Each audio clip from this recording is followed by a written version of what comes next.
Just me, a place to be me, where you get to experience life. 'Cause life is a journey, not a guided tour. If you want the rainbow, you have to go through the rain. Welcome back, guys. Thank you so much for joining us. This month, we are talking about men and men's mental health and wellness in honor of Father's Day. So, first week, we discussed some of the various roles that men play in our communities, in our relationships, and overall with our supporting family dynamics. Last week, we discussed dating and what it looks like for men, their mental health and wellness, and how women can be supportive, and what it looks like to date post-pandemic. Now, this week, we're going to kind of discuss just some different perspectives of and advice that women can give to men who are married in post-COVID and may or may not have dealt with some previous traumas that have come up during the pandemic.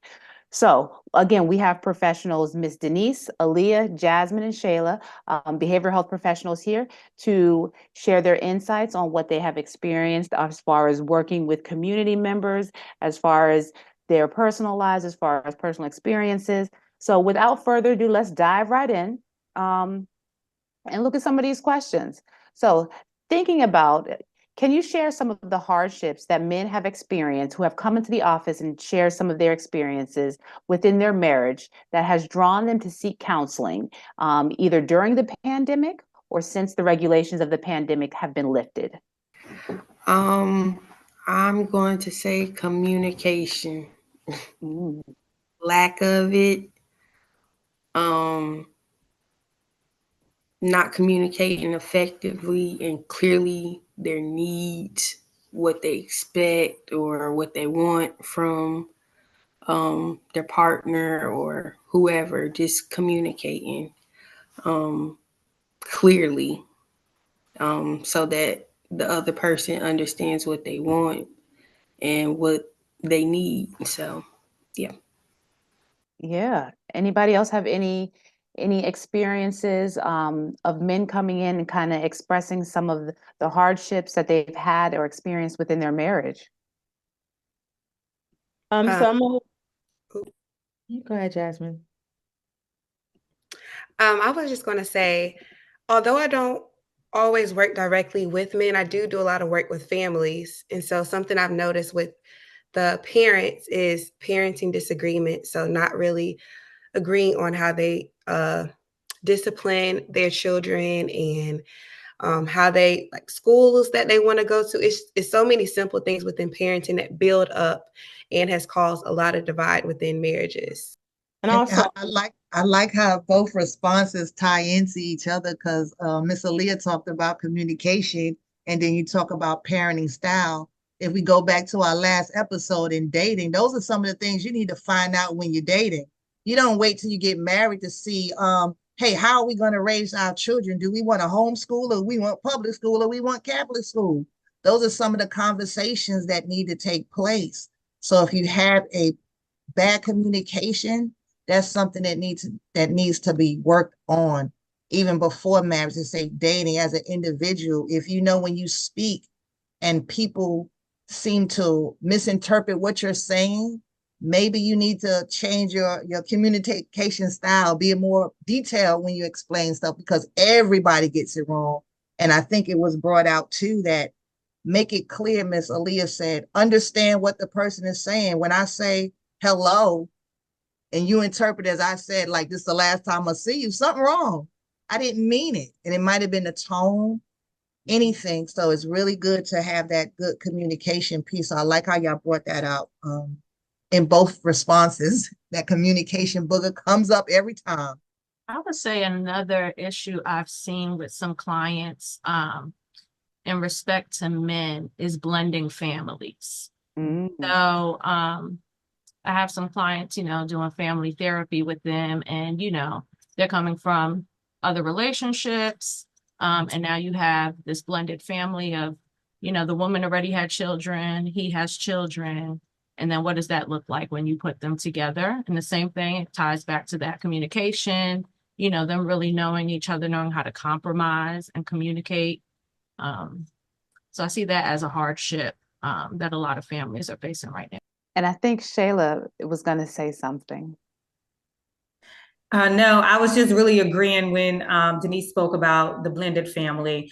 And it can be quite challenging when you're dealing with blended families, for one, especially because of how each individual person was raising the child beforehand. And so if one person is raising their child one way and the other one person is raising their child the other way, and then they don't communicate. So when they blend this family together and now there's new boundaries and new rules, everybody's like, oh my God, you tripping.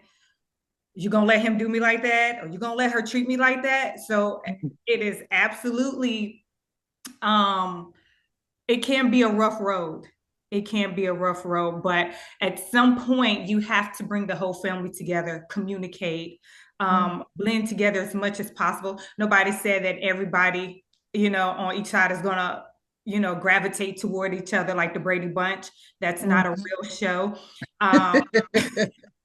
You got I that said right. I definitely should have a lawsuit for the fact that they made us feel like blending a family was going to work out like that, and it doesn't. But just having that communication and continuing to talk, and you have to understand certain expectations. You can't expect certain things from people. You can't control the way they feel. If they don't love a person, they don't love a person.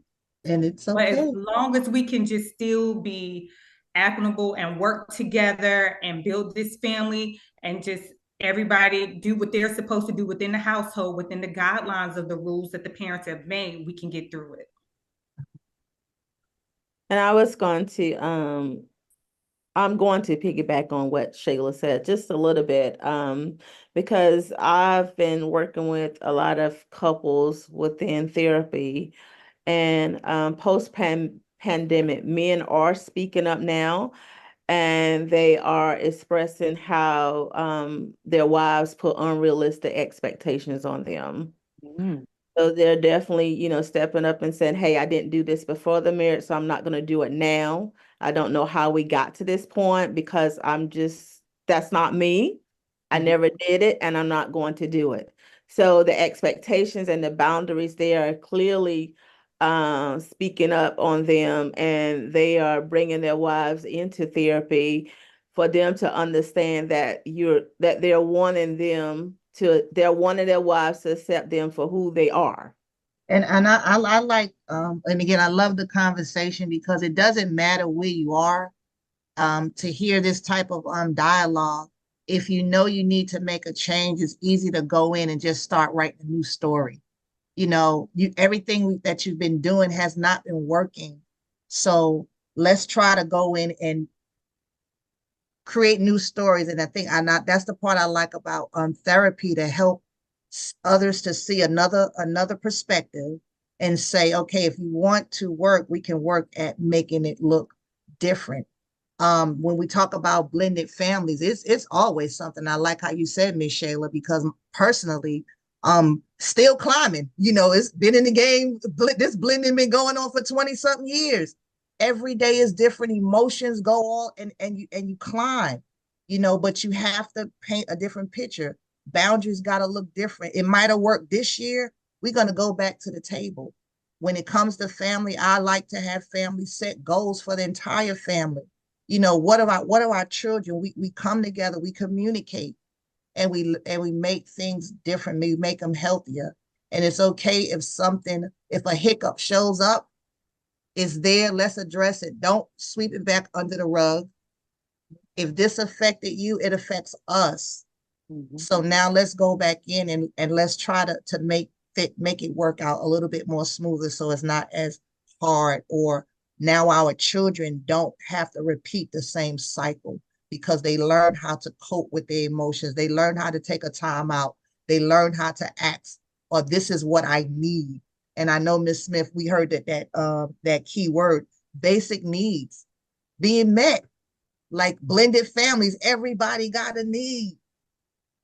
My childhood trauma, I got a need. Everybody got a need, and we can come together. So So kind of continuing furthering that, what are some effective coping skills and some self-care mechanisms that men can incorporate into their daily routine to help with themselves and managing themselves as they are continuing to resolve and deal with and manage some of those things that maybe happened in the past that are showing up now? What are some things that they can do to effectively manage some of those feelings and experiences? Miss Jasmine or Denise? I was going to say definitely establishing real supportive relationships because, you see, guys, most of them got a crew, they got a, gang of people to hang out with. But when life is lifing, you really need real people to help you, not the people you just go shoot pool with, go hoop with. Real people that's going to help you when you're like, man, I'm going through this in my marriage. My health is declining. Having those true friendships that are really going to go to appointments with you and push you further and not farther away. Yes, with the health. We are all getting older. Let's not sweep underneath the rug how our bodies are changing, how our minds are changing, how the same stamina and energy that we used to have is changing. And we need friends, we need homeboys, we need homegirls that can support and have those real conversations and not make us feel even worse than what we already do with some of these questions that we've never had answered before. So yes, good friendships. Good friendships. I would say exercising, healthy, living a healthy lifestyle. Definitely being a former athlete, then transitioning to mom. I'm just saying personally for me, I know that could be the same way for me. Yeah. Being a former athlete, transitioning to father, husband, and having to just make that transition. But I know keep being healthy, exercising, these little rec ball league, men's leagues helps a lot. Just being active with other players, doing something that you always done before is important. When you said that transition, it just made me laugh to see like when you know you get in a relationship and the person that you with, I think Miss Jasmine said that they used to play ball all the time and now all of a sudden those weekends are now with you, is not with them, with their homeboys. But then and it's like that's a big thing to give up, your crew for me. And then we like, we be all in here, la la la la la, because we could be too much and be demanding. So we just admit it. And then it's like, oh, do you realize I gave up my boys a basketball game, something? And to us, that's just nothing. But to them, that's their everything. That's their space, their freedom. And we lose sight of that. And for them, like, you don't realize. And so, yeah, it's a big deal to him.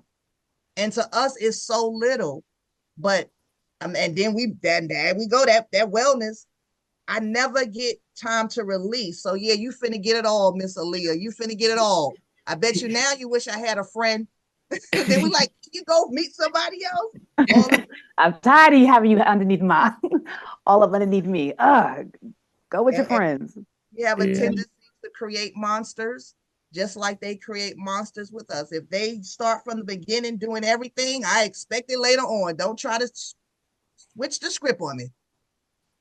And then now you complain. And so it's amazing. Again, I just love these conversations because it not only helps the men, it's helping the women, and it's helping relationships in general. Yeah, because one of those things is like, so it kind of ties into everything. So setting those boundaries, having that self-care, allowing that self-identity, even though you're in a relationship, to still come through. Like, I've been with my partner now a little over 18 years. I don't want him with me all day, every day. Please go. Say it again. Say it again. Because some of the married people didn't hear it. Say it one more time. Hang out. Yeah, go hang out with the boys. Don't need you up under me all day because I want my time too. So like this Saturday, I have an event I'm going to. He's not a part of that. That's part of with my girlfriends. And that's okay. That keeps the relationship healthy. When y'all come back together, y'all can talk about it, share. and, gives you something to look forward to, break the monotony up. So it's important. You have to be yourself within your relationship as well. But you have to know who you are. Mhm. It always starts with you. So the key takeaway that I do here is that just getting a healthy routine for yourself, and it doesn't have to be a routine, but it can just be something of an outlet. So whatever that looks like for you, so that you're able to come back to that role of being a husband or a father or a partner to somebody else, and being present, healthy, and aware, and willing to have some of those challenging conversations that if we were completely stressed, you would be avoiding. So, okay. All right. Well, thank you so much, guys, for talking to us and sharing some of that insight. Next week, we're going to finish up this round of conversations with talking about fatherhood. So until next time, take care of yourself so that we can all take care of each other. Bye. Thank you so much for listening to Just Me Therapy podcast. If you are seeking further one-on-one diagnoses, interventions, and treatment plans, please consider scheduling an appointment with an individual counselor at Journeys Counseling Center, located in Greensboro, North Carolina. Journeys can be reached at 336-294-1349. The mission of Just Me Therapy podcast is to use authentic conversations to uplift one's mind, body, and soul. The goal of Just Me Therapy is to offer affordable education and insight to individuals who experience financial barriers to accessing individualized behavioral health care services. With that being said, the information, including opinions, advice, and recommendations discussed in this podcast, are intended for individual, informational, and educational purposes only. Such information is not intended to substitute the recommendations of your own licensed therapist or healthcare professional. Although we are licensed behavioral health professionals, we are not your licensed behavioral health professional. As a result, the advice mentioned on this podcast should not replace the recommendations offered by your own qualified health professional.